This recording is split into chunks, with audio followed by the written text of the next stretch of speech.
નમસ્કાર મિત્રો, જો તમે અમારી ચેનલમાં નવા હોય અને હજી સુધી તમે અમારી ચેનલને સબસ્ક્રાઇબ ન કરી હોય તો અમારી ચેનલને સબસ્ક્રાઇબ કરો અને બાજુમાં આપેલ બેલ આઇકોનને પ્રેસ કરો, જેથી કરીને અમારા આવનાર તમામ વિડીયોની નોટિફિકેશન્સ તમને તમારા મોબાઈલ પર તરત મળી રહે.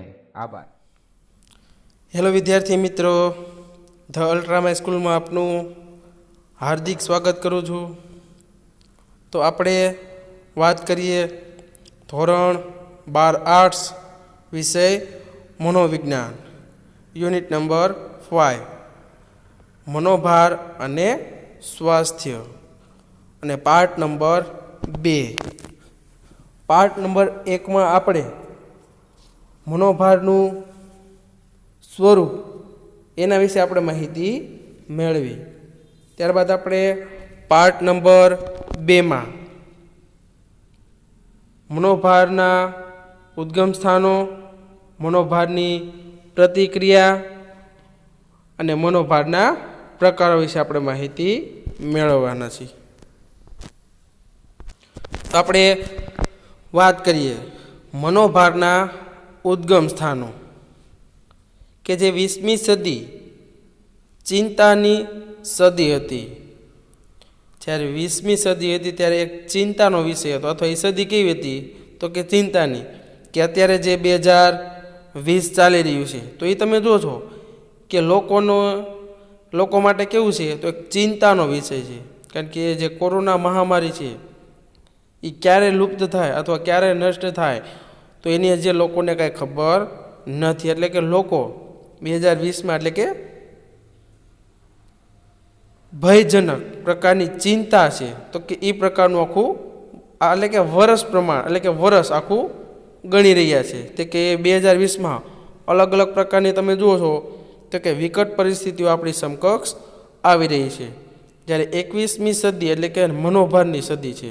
કે તમે જુઓ છો 21મી સદી કેવી છે તો કે મનોભારની, કે એમાં લોકોને તો કે હતાશા, સંઘર્ષ, દબાણ એ અલગ અલગ પ્રક્રિયાઓમાંથી જીવનમાં એટલે કે જીવન જીવવું પડે છે.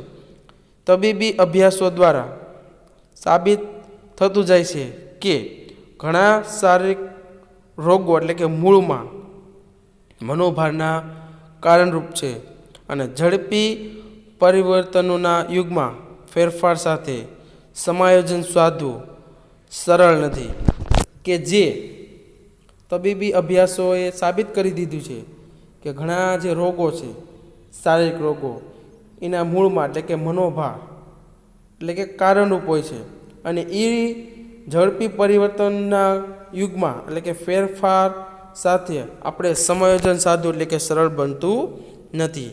જેમાં કૌટુંબિક, વ્યવસાયિક, સામાજિક, રાજકીય, ભૌગોલિક પરિવર્તનો કે પડકાર વ્યક્તિમાં જે મનોભાર ઉત્પન્ન કરે છે.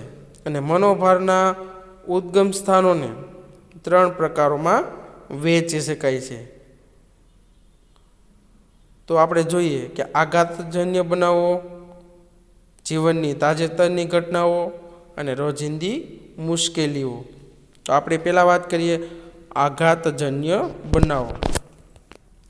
કે વ્યક્તિ જીવનમાં નાના પરિવર્તનો સહન કરી શકે છે, પરંતુ અચાનક ઉદ્ભવતી આઘાતજન્ય પરિસ્થિતિ કે ઘટના જેવી ભયંકર મોટી આગ લાગવી, ધરતીકંપ થવો, પૂર આવવું, વાવાઝોડું થવું, કોઈ દહેશતભર્યા ગુનાના સાક્ષી બનવું, કે યુદ્ધ, ત્રાસવાદ, અપહરણ જેવી પરિસ્થિતિમાં બંદી બનવું વગેરે આવા બનાવોની નિષેધક અસર લોકોમાં મનોભાર રૂપે પ્રગટ થાય છે, અને ઘણા લાંબા સમય સુધી રહે છે. એની આડ અસર થોડો સમય વીતી ગયા પછી પણ ચાલુ રહેશે. કે તમે જોશો આઘાતજન્ય કે વ્યક્તિની અચાનક આવી પરિસ્થિતિ આવી જાય, કોઈ પણ હોય, કે ભયંકર આગ લાગવાથી માંડી અને એના અપહરણ સુધી, કોઈ બંધી બનાવી લે અથવા એનું કિડનેપ કરી લે, તો તમે જોશો તો એ વ્યક્તિ માટે નિષેધક અસર કહેવાય છે કે એ વસ્તુ છે તો કે સારી કહેવાતી નથી. નકારાત્મક એટલે કે ખરાબ પ્રમાણ એટલે કે ખરાબ પરિસ્થિતિ એ જે જીવન છે એના માટે એ જીવનનો જે દિવસો એટલે કે સારા કહેવાતા નથી. એમાં લોકો હતાશ થઈ જાય છે, સંઘર્ષ કરવો પડે છે અને દબાણો આવી જતા હોય છે. અને એમાં શું થાય છે તો કે મનોભાર પ્રગટતો હોય છે અને લાંબા સમય સુધી ચાલ્યા કરે છે. અને આવી અસર થોડો સમય વીતી ગયા પછી પણ ચાલુ રહે છે. કે તમે જોશો કે એ કાયમ માટે લુપ્ત થતી નથી, પણ સમય થોડોક વીતી જાય છે પછી પણ એ ચાલુ જ રહે છે. દાખલા તરીકે ધરતીકંપની ભયાનકતાનો ભોગ બનેલી વ્યક્તિ કે આગ કે પૂર હોનારતમાં સપડાયેલી વ્યક્તિને તે ઘટનાઓની ભયાનકતા વારંવાર અનુભવાય. તેના વિચાર કે વાત માત્રથી ડર લાગે. વ્યક્તિ ખિન્નતાનો ભોગ બને. કેટલાકને રાત્રે ઊંઘ દરમિયાન તેને લગતા બિહામણા સપનો આવે. વધારે આઘાતજનક બનાવોના સાક્ષી બને તો અવાક બની જાય, બોલવાનું બંધ એટલે કે થઈ જાય તેવી પ્રતિક્રિયાઓ પણ જન્મી શકે. આવી ઘટનાઓથી ઊભા થતા મનોભારની નિષેધક અસરો તીવ્ર અને હાનિકારક હોઈ શકે. કે તમે જોશો કે ઘણીવાર કોઈ વ્યક્તિ જે રૂબરૂ જે ઘટનાથી પરિચિત થઈ જાય છે અથવા એ ઘટનાનો ભોગ બની જાય છે, તો એ ઘટનાના ભોગથી એના જીવનમાં ડર બેસી જાય છે. અથવા જ્યારે વાત કરવામાં આવે તો પણ એ વ્યક્તિ એના મનમાં શું થાય છે તો કે ભયાનકતા જોવા મળે છે અથવા એના મનમાં સંકોચ આવી જાય છે. કે એ સંકોચ એવો આવી જાય છે કે જ્યારે કોઈ વ્યક્તિ વાત કરે ને તો પણ એના મનમાં આખો ડર બેસી જાય છે. અથવા જ્યારે રાત્રે ઊંઘે છે અથવા ઊંઘ કરે એટલે કે સૂવા માટે તૈયાર થાય છે તો તે દરમિયાન પણ એના મનમાં એવા સ્વપ્નો આવે છે. અને સ્વપ્ન દરમિયાન પણ એના મનમાં છે તો કે આવા વિચારવાથી એટલે કે બોલવાનું ચાલુ જ રહે છે. અને આવી પ્રતિક્રિયાઓ છે તો કે એને એ ઘટનાથી એના જીવનમાં શું થાય છે તો કે નિષેધક અસરો અને હાનિકારક છે તો કે પહોંચતી હોય છે. તો આ હતું આપણું આઘાતજન્ય ઉદ્ગમ સ્થાન.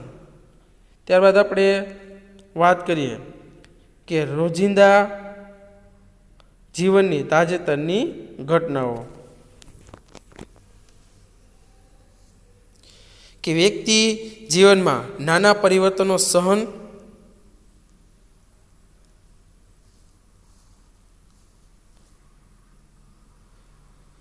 કે આપણે જીવનમાં બનેલી તાજેતરની ઘટનાઓ કે જીવનમાં એટલે કે જે પરિવર્તનોની પણ અસર પણ વ્યક્તિમાં મનોભાર ઉત્પન્ન કરે છે. જીવનમાં બનતા બનાવો જેવી કે પરિવારમાં કોઈનું અચાનક મૃત્યુ, લગ્ન કે છૂટાછેડા, વૈયક્તિક ઘટનાઓ જેવી કે રહેવાના સ્થાનમાં આવેલું પરિવર્તન, ખાનપાનની રીતોમાં આવેલું પરિવર્તન, કે પોતાને થયેલી ઈજા, વ્યક્તિ જ્યાં કાર્ય કરે છે તે સ્થળે ઉપરી અધિકારો સાથેના પ્રશ્નો કે હડતાળ અથવા નિવૃત્તિ થતાં આર્થિક બાબતો જેવી કે નાણાં ભીડ, મંદી, બેકારી અથવા નાણાં ગુમાવવા જેવી ઘટનાઓથી વ્યક્તિઓ જુદા જુદા પ્રમાણમાં મનોભાર અનુભવે છે. કે તમે જોશો કે જીવનની તાજેતરની ઘટનાઓ કોઈ પણ વ્યક્તિને એના જીવનમાં તાજેતર કે અચાનક જ એમના ઘરના જે સભ્યો છે એમનું મૃત્યુ થાય છે તો તમે જોશો એના માટે એક મનમાં મોટો અનુભવ એટલે કે મનોભાર ઉત્પન્ન થશે. કારણ કે ઘણીવાર આવા કિસ્સાઓ થઈ જતા હોય છે. મૃત્યુ છે, એના ઘરના સભ્યો છે, લગ્ન હોય કે છૂટાછેડા હોય, તો તમે જોશો કે વૈયક્તિક રીતે એવી ઘટનાઓમાં શું થશે તો કે એને પરિવર્તનો આવે છે. જ્યારે કોઈ રહેવાની બાબતમાં, કોઈ સ્થાનની બાબતમાં, ખાણીપીણીની દૃષ્ટિએ અથવા પોતાને કંઈ ઈજા થઈ હોય તો એ ઈજાને છે તો શું થાય છે તો કે એના જીવનમાં એવી તાજેતરની ઘટનાઓ ચાલ્યા જ કરે છે. હવે કોઈ નોકરીની બાબતમાં હોય ત્યારે પણ તમે જોશો કે ઘણીવાર કોઈ એના ઉપરી અધિકારીથી એની સાથે શું થાય તો કે સંઘર્ષ થતો હોય છે, પ્રશ્નો થતા હોય છે. તો એ પ્રશ્નોના કારણે શું થાય તો કે ક્યારેક હડતાલ પણ આવી જતા હોય છે. તો આ તો આપણું તાજેતરની ઘટનાઓ કે જીવનમાં છે કાંઈ તાજેતરની ઘટનાઓ આવે છે તે. ત્યારબાદ આપણે ત્રીજું ઉદ્ગમ સ્થાન જોઈએ તો કે રોજિંદી મુશ્કેલીઓ. કે રોજિંદા જીવનમાં આવતી મુશ્કેલીઓ પણ વ્યક્તિમાં મનોભાર જન્મે છે. દાખલા તરીકે નોકરી કરતી ગૃહિણીએ ઘરનું કામ, બાળકોની સંભાળ, તેમનો અભ્યાસક્રમ તથા ઓફિસની કામગીરી કરવાની હોય ત્યારે સમય સાચવવાની મુશ્કેલી દૂરના સ્થળે નોકરી કરતી વ્યક્તિને આવક જાવકમાં અનુભવાતી મુશ્કેલી, પરીક્ષા આપવા જતા વિદ્યાર્થીને ટ્રાફિકમાં ફસાવવાનું થાય કે વાહન બગડે, પરીક્ષામાં લખતી વખતે પેન બરાબર ન ચાલે અથવા પરીક્ષા ખંડમાં ગરમી વધારે લાગે વગેરે અણગમતી પરિસ્થિતિ કે મુશ્કેલીઓ સામાન્ય લાગે છે, પરંતુ તેનું પ્રમાણ વધી જાય તો મનોભાર ઉત્પન્ન થાય છે. કે રોજિંદી મુશ્કેલી કે તમારા જીવનમાં ઘણી એવી મુશ્કેલીઓ હોય છે કે એને આપણે દૂર કરવા માટે આપણે સતત શું રહેવું પડે છે તો કે પ્રયત્નશીલ રહેવું પડે છે. અને મનોભાર રીતે આપણે જીવન જીવી રહ્યા છીએ તો એમાં જે મનોભારો છે, જે હતાશા છે, એટલે કે સંઘર્ષ છે, દબાણ છે, તો કે એને દૂર કરવા માટે આપણે તૈયાર રહેવું જોઈએ. કે જે પરિસ્થિતિ હોય, જે કોઈ પણ રોજિંદા જીવનની જે કાંઈ પરિસ્થિતિઓ છે, જે આપણા જીવનમાં આપણું જીવન નોકરી કરતા હોય તોય પણ ભલે, ઓફિસમાં કામ કરતા હોય તોય પણ ભલે, અને આપણે એક વિદ્યાર્થી તરીકે જો આપણે ક્યાંક ટ્રાફિકમાં ફસાઈ ગયા હોય તોય પણ ભલે, અને આપણે નોકરી કરતા હોય આવક જાવકમાં આપણે તમે જો ઘણા એવા આપણે અનુભવો થતા હોય છે તો એમાં પણ મુશ્કેલી આવે છે. તો એ આપણા રોજિંદા જીવનની શું છે તો કે મુશ્કેલીઓ છે. તો કે એને હલ કરવા માટે તમે જોશો કે અલગ અલગ પ્રકારના પ્રશ્નો પણ હોય છે. તો આ હતા આપણા મનોભારના ઉદ્ગમ સ્થાનો, જેમાં આઘાતજન્ય બનાવો, જીવનની તાજેતરની ઘટનાઓ અને રોજિંદી મુશ્કેલીઓ. ત્યારબાદ આપણે વાત કરીએ મનોભારની પ્રતિક્રિયાઓ. કે મનોભારની પ્રતિક્રિયાઓ મુખ્યત્વે 4 પ્રકારની છે, જેમાં આપણે અલગ અલગ રીતે એને સમજવાનો પ્રયત્ન કરવાનો છે.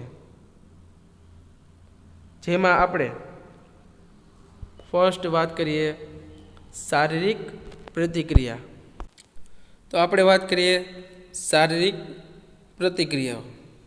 કે વ્યક્તિ કે પ્રાણી જ્યારે કોઈ બાહ્ય ધમકી કે પડકાર અનુભવે ત્યારે તે પરિસ્થિતિને પહોંચી વળવા માટે તાત્કાલિક પ્રતિક્રિયા આપવા માટે વધારાની શક્તિની જરૂર ઊભી થાય છે. આ પરિસ્થિતિને પહોંચી વળવા માટે સ્વયં સંચાલિત ચેતાતંત્ર ક્રિયાશીલ બને છે. કે તમે જોશો કે શારીરિક પ્રતિક્રિયાઓ કે જ્યારે વ્યક્તિ હોય કે પ્રાણી હોય કે બાહ્ય ધમકી કે પડકારો કે બાહ્ય રીતે જે કાંઈ એના જીવનમાં પ્રશ્નો આવે છે પડકાર સ્વરૂપે, તો એ જીવનમાં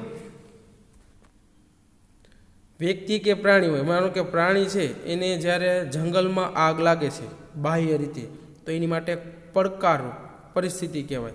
તો એને પહોંચી વળવા માટે તાત્કાલિક પ્રતિક્રિયાઓ આપવા માટે વધારાની શક્તિની જરૂર ઊભી થાય છે.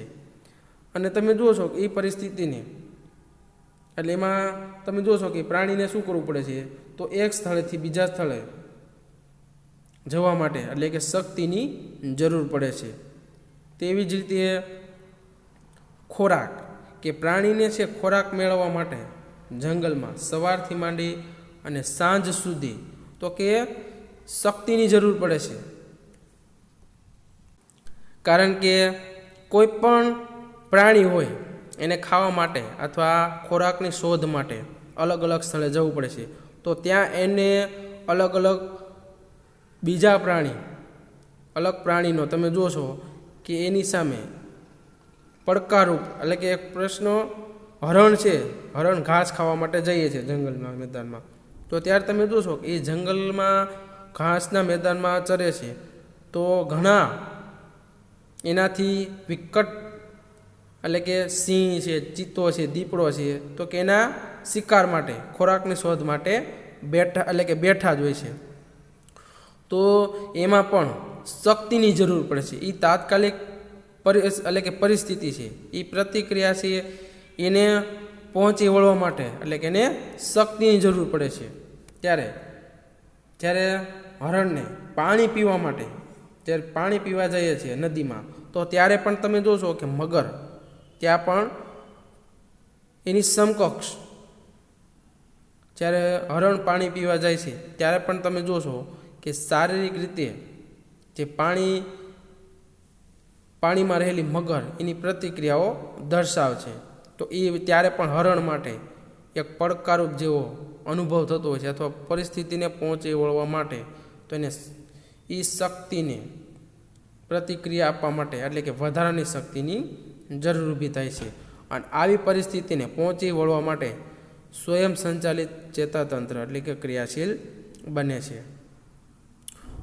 1920માં વોલ્ટર કેનને માનવીની સમગ્ર પ્રક્રિયાનું વૈજ્ઞાનિક વર્ણન કરીને જણાવ્યું છે કે પડકારરૂપ કે ધમકીને પહોંચી વળવા શરીરના કોષોમાં સક્રિયતા જોવા મળે છે, જે અંતઃસ્ત્રાવી ગ્રંથિઓને સક્રિય બનાવે છે. અને કેનને આ પ્રતિક્રિયાને લડો અથવા ભાગી છૂટો એટલે કે ફ્લાઇટ ફોર ફ્લાઇગેટ એટલે કે પ્રતિક્રિયા તરીકે ઓળખાવે છે. કે કેનન એટલે કે વોલ્ટર કેનને એ સમગ્ર પ્રતિક્રિયાનું એટલે કે વૈજ્ઞાનિક રીતે વર્ણન કર્યું છે. અને પડકારરૂપ કે ધમકીને પહોંચી વળવા માટે શરીરના જે કોષોમાં સક્રિયતા કે જે આપણા શરીરના કોષો છે એને શું કીધું છે તો કે સક્રિય એટલે કે જાગૃત કર્યા છે, સક્રિય કે એ કામ કરે છે. એટલે છે કે કોઈ પણ ધમકી કે પરિસ્થિતિ કે પડકારરૂપ જેવી પરિસ્થિતિઓ આવે છે તો કે શરીરના કોષો શું કરે છે તો કે સક્રિય એલર્ટ થઈ જાય છે, જાગૃત થઈ જાય છે. અને જે અંતઃસ્ત્રાવી ગ્રંથિઓને સક્રિય બનાવે છે, કે આપણી જે અંતઃસ્ત્રાવી ગ્રંથિઓ છે એને શું કરે છે તો કે સક્રિય બનાવે છે, જાગૃત બનાવે છે.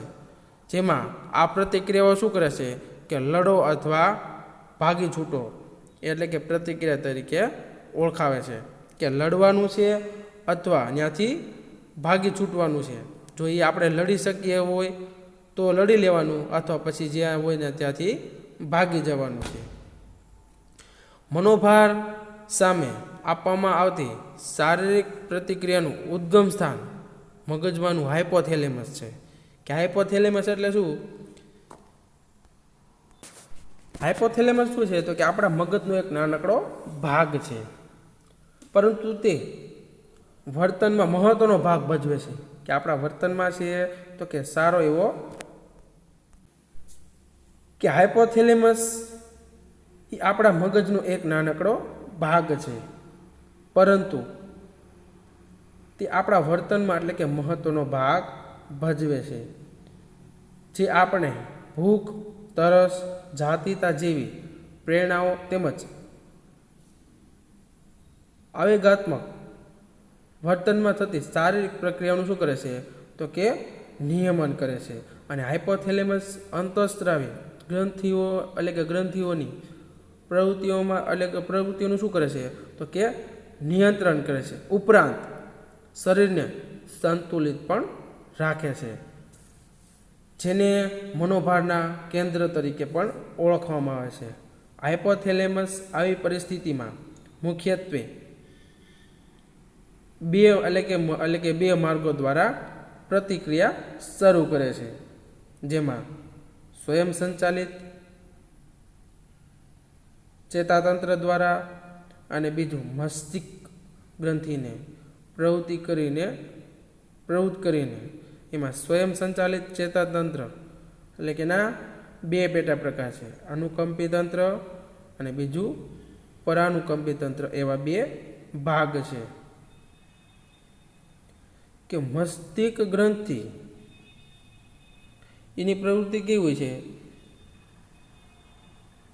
કે આપણો મગજ છે એને મુખ્યત્વે બે ભાગ હોય છે, મોટું મગજ અને નાનું મગજ. એમાં મોટું મગજ અને મસ્તિષ્ક છાલ છે એ ઉચ્ચ સ્તરની બોધાત્મક અને આવેગાત્મક પ્રક્રિયાઓનું શું કરે છે તો કે નિયંત્રણ કરે છે. અને મસ્તિષ્ક છાલના વિના આયોજન એટલે કે જટિલ કારકોનું હલનચલનો, પ્રત્યક્ષીકરણ કે વાણી જેવી પ્રક્રિયાઓ એટલે કે શક્ય નથી. મોટું મગજ માનવ મગજના એટલે કે 2/3 ભાગનું બનેલું છે અને માત્ર 4 મીમીની જાડાઈ ધરાવતી મસ્તિષ્ક છાલ આખા મગજનું આવરણ બને છે.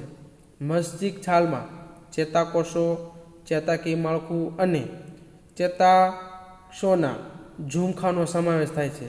તેને લીધે સુગ્રથિત વર્તન, કલ્પના, પ્રતીકો, સાહચર્યો, ઈચ્છાઓ તેમજ તરંગો જેવી માનસિક પ્રક્રિયાઓ શક્ય બને છે. જ્યારે સ્વયં સંચાલિત ચેતાતંત્ર શું છે તો એમાં આપણે જ્યારે વાત કરીએ તો એ એક મહત્વનો ભાગ છે જે વ્યક્તિ નિંદ્રા અવસ્થામાં કે મૂર્છા અવસ્થામાં હોય ત્યારે પણ તે કાર્ય કરે છે. આ તંત્રની કામગીરી પર વ્યક્તિની પોતાની મરજી ચાલતી નથી, તેથી તેને અનિશ્ચિતવર્તી તંત્ર તરીકે ઓળખવામાં આવે છે. સ્વયં સંચાલિત ચેતાતંત્રમાં ફેફસા, હૃદય, પાચન ક્રિયા અવયવો, મૂત્રપિંડ તેમજ અંતઃસ્રાવી ગ્રંથિઓ જેવા મહત્ત્વના આંતરિક અવયવો સાથે જોડાયેલી હોય છે. અને સ્વયં સંચાલિત ચેતાતંત્રના બે ભાગ છે, અનુકંપી ચેતાતંત્ર અને પરાનુકંપી ચેતાતંત્ર. અનુકંપી ચેતાતંત્ર સક્રિય બનતા શ્વાસોશ્વાસ ઊંડા અને ઝડપી બનવા, હૃદયના ધબકારા વધારવા, લોહીની નળીઓ સંકોચવી, લોહીનું દબાણ વધવું જેવા આંતરિક ફેરફારો થાય છે. ઉપરાંત ગળા અને નાકના સ્નાયુઓમાં જે થતા ફેરફારોને કારણે ફેફસામાં વધુ હવા પહોંચે છે. ચહેરાના હાવભાવ પણ આવેગ અનુસાર બદલાય છે. પાચન ક્રિયામાં અવરોધ થાય. આ ફેરફારોમાં મનોભારના સંકેતો બની રહે છે. એડ્રિનલ ગ્રંથિ દ્વારા રક્ત પ્રવાહમાં કોર્ટિકોસ્ટીરોઇડનો સ્ત્રાવ ભળે છે, જેના દ્વારા શરીરમાં ઉર્જાનો સંચાર થાય છે કે જે આપણી એડ્રિનલ ગ્રંથિ છે. એડ્રિનલ ગ્રંથિ કેવી કે શરીરના નીચેના ભાગમાં બંને મૂત્રપિંડોની એટલે કે મૂત્રપિંડોની સહેજ ઉપરની બાજુએ આ એટલે કે ગ્રંથિ આવેલી છે. એડ્રિનલ ગ્રંથિના બે ભાગ છે, એડ્રિનલ કોર્ટેક્સ અને એડ્રિનલ મેડ્યુલા. આ ગ્રંથિમાં એપિનેફ્રાઇન અને નોર એપિનેફ્રાઇન એટલે કે નામના રસસ્ત્રાવ ઉત્પન્ન થાય છે. આ રસસ્ત્રાવો સંકટ સમયનો સામનો કરવા શરીરના અવયવોને લોહી પૂરું પાડી અને શરીરની શક્તિમાં વધારો કરે છે. લોહીમાં ખાંડનું પ્રમાણ વધારે હોય છે. હૃદયના ધબકારા ઝડપી બનાવે છે. આવેગ સમયે અનુકંપી તંત્રના કાર્યમાં આ રસસ્ત્રાવો મદદરૂપ બને છે. આ ગ્રંથિના રસસ્ત્રાવો ઘટી જાય તો વ્યક્તિ થાકી જાય છે અને નિરુત્સાહી બની જાય છે અને તેનો સ્વભાવ ચીડિયો બની જાય છે. કે જે એડ્રિનલ ગ્રંથિ છે એ આપણા શરીરમાં જો એનું પ્રમાણ ઘટી જાય તો વ્યક્તિ છે તો કે એનો સ્ત્રાવ ઘટી જાય તો શું થાય છે? જો આપણા શરીરમાં એન્ડ્રિનલ ગ્રંથિ છે એની સાથે અનુકંપી તંત્રનું કાર્ય એટલે કે એનો સ્ત્રાવ છે એટલે કે મદદરૂપ થાય છે. પણ જો આ ગ્રંથિ એનો રસસ્ત્રાવ ઘટી જાય તો વ્યક્તિ થાકી જાય છે, થાકનો અનુભવ કરે છે અને નિરુત્સાહી એટલે કે ઉમંગ રહેતો નથી અને એનો સ્વભાવ કેવો થઈ જાય છે? તો કે ચીડિયો થતો જાય છે. મસ્તિષ્ક ગ્રંથિના સ્ત્રાવ એટલે કે સ્ત્રાવો કંઠ ગ્રંથિ અને એન્ડ્રિનલ ગ્રંથિને પણ ઉદ્દીપ્ત કરે છે. કંઠ ગ્રંથિ કેવી? તો કે કંઠ ગ્રંથિ ગળાના નીચેના ભાગમાં આગળની બાજુ આવેલી હોય છે. તેનો આકાર પતંગિયા જેવો હોય છે. કંઠ ગ્રંથિમાંથી થાઇરોસ્કિન નામનો સ્ત્રાવ ઝરે છે જે શરીરની ચયાપચયની ક્રિયાનું નિયમન કરે છે. થાઇરોસ્કિનનો સ્ત્રાવ વધુ પ્રમાણમાં ઝરે તો હાઇપરથાઇ એટલે કે થાઇરોઇડિયમ અતિસ્ત્રાવ નામની સ્થિતિ સર્જાય છે. આ સ્થિતિનો ભોગ બનેલ વ્યક્તિ અતિ ક્રિયાશીલ બને છે અને વધુ પડતી તાણ અનુભવે છે. આવી વ્યક્તિનું વજન ઓછું હોય છે અને કદમાં પાતળી હોય છે. આથી ઉલટું જો થાઇરોસ્કિનનું પ્રમાણ ઘટી જાય તો હાઇપોથાઇરોઇડિઝમ અલ્પસ્ત્રાવ નામની પરિસ્થિતિ સર્જાય છે. આ સ્થિતિનો ભોગ બનનાર વ્યક્તિ વધારે થાક અનુભવે છે અને આળસુ બની જાય છે તેમજ શરીર સ્થૂળ બની જાય છે. જો જીવનના પ્રારંભિક વર્ષોમાં આ સ્ત્રાવ ઘટી જાય તો બાળકનું કદ વધતું નથી. તેને વામિનીયતાની એટલે કે અનિષ્ટ એટલે કે સ્થિતિ કહે છે અને ઠીંગણા કદની સાથે બાળક બુદ્ધિ વિકાસમાં પણ મંદ રહે છે. તો આ આપણી જે કંઠ ગ્રંથિ અને એન્ડ્રિનલ ગ્રંથિને ઉદ્દીપ્ત કરે છે જેના સ્ત્રાવને કારણે અનેક ફેરફારો થાય છે જેવા કે બરોળ એટલે કે વધુ રક્તકણો છોડે છે જેથી લોહી જલ્દી થીજી જાય છે. કે જે બરોળ રક્તકણો છે એ એટલે કે એના છોડવાથી શું થાય છે? તો કે લોહી છે એ શું થઈ જાય છે? તો કે જલ્દીથી જામી જાય છે. હાડકાના પોલાણમાંથી વધુ શ્વેતકણો ઉત્પન્ન થાય છે. યકૃત વધુ શર્કરા પેદા કરે છે જે વધુ શારીરિક સક્રિયતા માટે જરૂરી હોય છે. કે આપણે તમે જોશો કે આપણા શરીરમાં ઘણા એવા અવનવા હાડકાના જે પોલાણમાંથી જે વધુ શ્વેતકણો ઉત્પન્ન થાય છે કે જે યકૃત એટલે કે તમે જોશો એક પ્રકારના એવા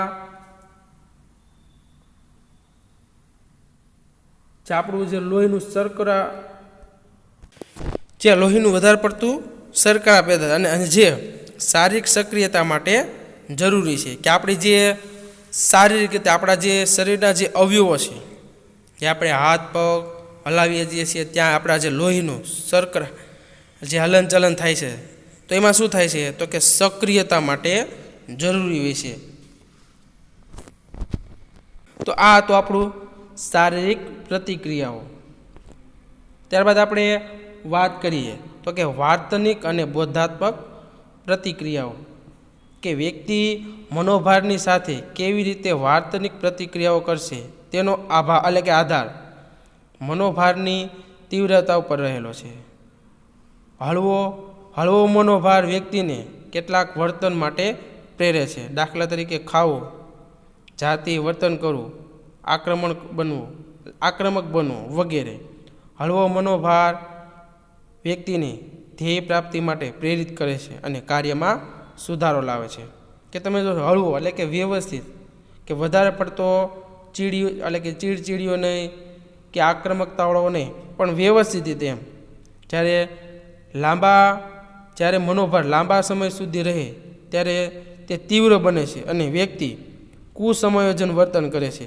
તેના પરિણામે વ્યક્તિમાં અધીરાય, શિથિલતા કે ચીડિયાપણું એટલે કે જન્મે છે. કે તમે જોશો કે જ્યારે કોઈ વ્યક્તિ વધારે પડતો મનોભાર કે લાંબા સમય સુધી તીવ્ર બને, એનો મગજ છે તાણમાં રહે અને સમાયોજન સાધવું એટલે કે વર્તન કરવામાં નિષ્ફળ રહે તો તેના પરિણામે શું થાય વ્યક્તિમાં અધીરાય કે અધીરાય એટલે કે શું કે પોષણોમાં ખામી રહી જાય અને શિથિલતા કે જે શરીરના જે અલગ અલગ પ્રકારના અવયવો છે અથવા ચીડિયાપણું કેનો મગજ છે તો કેવો થઈ જાય છે તો કે ચીડિયો કે વધારે પડતો બધાની સામે ગુસ્સો કરો તો કે એ પ્રકારનો એના મનમાં જન્મ થઈ જતો હોય છે આખો એ પ્રકારનો જન્મ લઈ લેતો હોય છે વ્યક્તિ તીવ્ર મનોભારને નિયંત્રણમાં રાખી શકે તો કોઈ સમસ્યા ઊભી થતી નથી જો વ્યક્તિ તીવ્ર એટલે કે વધારે પડતું જે કામ કરે છે તરત આવેગમાં આવી જાય છે તો એવા મનોભારને જો નિયંત્રણમાં રાખે તો સમસ્યા એટલે કે તો જે સમસ્યા છે કોઈ સમસ્યા એટલે કે ઊભી થતી નથી તો કે આવી અસરો પ્રસંગોપાત જ થતી હોય છે કે આવી પરિસ્થિતિ ક્યારે હોય છે તો કે અમુક સંજોગો પ્રસંગો એટલે કે પ્રસંગોમાં જ થતી હોય છે કે ગાંડી વ્યક્તિ છે એ તમે જોશો વધારે પડતી એના મનમાં એ જ પ્રકારનો જન્મ લઈ લીધો હોય છે કે લોકો પ્રત્યેની જે હમદર્દી છે એટલે કે એનામાં જોવા મળતી નથી તીવ્ર મનોભારને કારણે વર્તનમાં અવરોધ ઉત્પન્ન થાય ક્યારેક તેમનું દમન થાય તો ક્યારેક વ્યક્તિ અસહાયતાનો અનુભવ કરી તદ્દન નિષ્ક્રિય બની જતી હોય છે કે તમે તો ઘણીવાર કે વધારે પડતું તીવ્ર મનોભાર કે હતાશા સંઘર્ષ અને દબાણ કે આવામાં તમે વધારે પડતો તીવ્ર માર્યો કે આવી વ્યક્તિ એટલે કે આવા તમે પરિસ્થિતિના ભોગી બનો તો તેના કારણે શું થાય તો કે વર્તનમાં અવરોધ ઉત્પન્ન થાય કે તમે જે વર્તન કરી રહ્યા છો તમારું જે વર્તન છે બિહેવિયર તો એ વર્તનમાં શું થાય તો અવરોધ ઉત્પન્ન થાય ક્યારેક તેનું દમન થાય તો ક્યારેક વ્યક્તિ અસહાયતાનો અનુભવ કરે અને તદ્દન નિષ્ક્રિય બની જાય કે વધારે પડતું છે તો દમન કે એના મનમાં છે અથવા હૃદયમાં છે તો એ પ્રકારની લાગણી ઉત્પન્ન થઈ જાય અથવા દબાણમાં આવી જાય પ્રેશરમાં આવી જાય અને વ્યક્તિ કેવો થઈ જાય તો કે અસહાયતાવાળો કે એને કોઈ એટલે કે નિષ્ક્રિયતા કે આવ નિરાશ થઈ જાય કે વધારે પડતી એને આવા વધારે પડતા તીવ્ર મનોભાર સાથે જીવન જીવે તો એ પ્રકારનું આખું માળખું થઈ જાય તો વધારે પડતા છે નકારાત્મક વલણો જોવા મળે છે મનોભારની બોધાત્મક પ્રક્રિયાઓમાં અથવા પ્રતિક્રિયાઓમાં જ્યારે કોઈ વ્યક્તિ મનોભારનું અર્થઘટન પોતાના સ્વમાન અને સ્વહિતને માટે અવરોધક પરિબળ તરીકે કરે છે ત્યારે તે ક્ષુબ્ધ બને અને તેના બોધાત્મક કાર્યો પર તેની વિપરીત અસર પડે છે વ્યક્તિનું ધ્યાન એટલે કે ધમકીરૂપ પરિસ્થિતિ ઉપર કેન્દ્રિત થાય છે અને તેને પહોંચી વળવાની વ્યક્તિની શક્તિ ઘટે છે તો વ્યક્તિની સર્જનાત્મક વિચારણા સ્મરણ અને નિર્ણય લેવાની શક્તિ પર નિષેધાત્મક અસર થાય છે દાખલા તરીકે તોફાનમાં અચાનક સપડાઈ ગયેલા જહાજનો ચાલક ત્વરિત યોગ્ય એટલે કે નિર્ણય લઈ શકતો નથી એ જ પ્રમાણે નોકરી માટેની મુલાકાત આપવા ગયેલો ઉમેદવાર જો ગભરાઈ જાય તો તૈયારીઓ છતાં જવાબો આપવામાં ગૂંચવાઈ જાય છે અને સાવ સામાન્ય ગણાય તેવી ભૂલો કરી બેસે છે કે એટલે કે મનોભારની બોધાત્મક પ્રતિક્રિયાઓમાં વ્યક્તિ કેવું એનું એટલે કે અર્થઘટન કરે છે કે સ્વમાન અને સ્વહિતને પણ અવરોધક પરિબળ તરીકે કરે છે અને ત્યારે તે ક્ષુબ્ધ એટલે કે એને ધૈર્યું એટલે કે ધાર્યું કામ પણ થતું નથી આવડે છે છતાં પણ એ કાર્ય એનાથી નથી થતું કે શું થઈ જાય છે કે જ્યારે કોઈ વ્યક્તિ નોકરી અથવા ઇન્ટરવ્યૂમાં જાય છે ત્યારે મુલાકાત આપવા ગયેલો ઉમેદવાર તો વ્યક્તિ શું થઈ જાય જો ગભરાઈ જાય તો એની બધી તૈયારીઓ કેવી થઈ જાય છે તો કે પાણીમાં વહી જાય છે અથવા પાણીમાં બેસી જાય છે પણ જ્યારે ઉમેદવાર છે નોકરીના ઇન્ટરવ્યૂમાં મુલાકાતે જાય છે જો ગભરાયા વગર તૈયારી હોવા છતાં જો એ વ્યક્તિ ગભરાય નહીં તો એ વ્યક્તિને ક્યારેય પણ કોઈ પણ પ્રકારની સામાન્ય ભૂલ પણ થતી નથી પણ જો એ વ્યક્તિ તૈયારી કરીને ગયો છે અને એ તૈયારીમાં જો ગભરાઈ ગયો તો એમાં એ વ્યક્તિ શું થઈ જશે તો કે ગૂંચવાઈ જશે અને સામાન્ય એટલે કે નાની નાની ભૂલો પણ એમાં કરી બેઠે છે કે જેથી કરીને એની જે બોધાત્મક જે એની આંતરસૂઝ કે આવડત પ્રમાણે જે કાર્ય કરવા માંગે છે તો એમાં પણ એ પ્રતિક્રિયાઓ કેવી થઈ જશે તો કે એમાં ભૂલવાળી થઈ જતી હોય છે. તો આ હતી આપણી વાર્તનિક અને બોધાત્મક પ્રક્રિયાઓ. ત્યારબાદ આપણે વાત કરીએ આવેગાત્મક એટલે કે પ્રતિક્રિયાઓ. તો આવેગાત્મક પ્રતિક્રિયાઓમાં જોઈએ તો કે મનોભાર સામેની આવેગાત્મક પ્રતિક્રિયાઓ અનેક પ્રકારની હોઈ શકે. મનોભારનું અર્થઘટન કેવી રીતે કરવામાં આવે તેના આધારે પ્રતિક્રિયા અપાય છે. જો મનોભારને ઉત્તેજના આપનાર કે નિયમન કરી શકાય તેવા પડકાર તરીકે એટલે કે જોવામાં આવે તો વિધાયક આવેગનો અનુભવ થાય છે. દાખલા તરીકે આનંદ, ઉલ્લાસ કે રોમાંચ. પરંતુ મનોભારનું અર્થઘટન અસલામતી, પ્રેરક અને જેના નિયંત્રણ શક્ય નથી તેવી રીતે કરવામાં આવે તો તે નિષેધાત્મક એટલે કે આવેગનો અનુભવ કરાવે છે. દાખલા તરીકે ભય, ક્રોધ, વિષાદ વગેરે આવી નિષેધાત્મક આવેગિક પ્રતિક્રિયાઓ તણાવને પહોંચી વળવાના વ્યક્તિના પ્રયત્નોને અવરોધ ઊભો કરે છે. લોકો જે મનોભાર અનુભવે છે તેમાં તીવ્રતા, સમયગાળો, જટિલતા અને આગાહીની શક્યતાની દૃષ્ટિએ વિવિધતા જોવા મળે છે. જો માનો કે એક્ઝામ્પલ તરીકે આપણે જોઈએ કે કોઈ વિદ્યાર્થી જ્યારે વક્તૃત્વ સ્પર્ધામાં જોડાય તો એ વિદ્યાર્થીને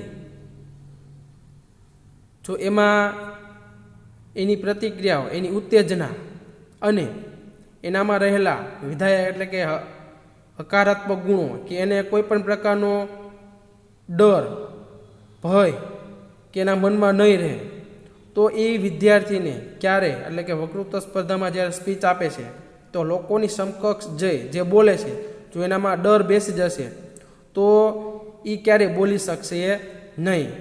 પણ જો એને નક્કી જ કરી લીધું છે કે મારા મનમાં કોઈ પણ પ્રકારનો ભય નથી, મને બધું આવડે છે, તો એટલે કે એનાથી લોકો આનંદિત થશે, ઉલ્લાસ થશે અથવા રોમાંચક પ્રકારની આખું વાતાવરણ ઊભું કરી દેશે. પણ જો એ બોલવામાં અર્થઘટન કરે તો એના મનમાં ભય બેસી જશે, લોકો એની ઉપર ક્રોધ કરશે. તો આવા નકારાત્મક એટલે કે નિષેધાત્મક આવેગાત્મક પ્રતિક્રિયાઓ જોવા મળશે. પણ એ વિદ્યાર્થી છે એ નકારાત્મક વલણ ન અપનાવે અને વિધાયક વલણ અપનાવશે તો એને ક્યારેય છે કોઈ પણ પ્રતિક્રિયાઓમાં એને ભૂલ થશે નહીં. તીવ્રતા, સમયગાળો, જટિલતા, આગાહીની શક્યતા.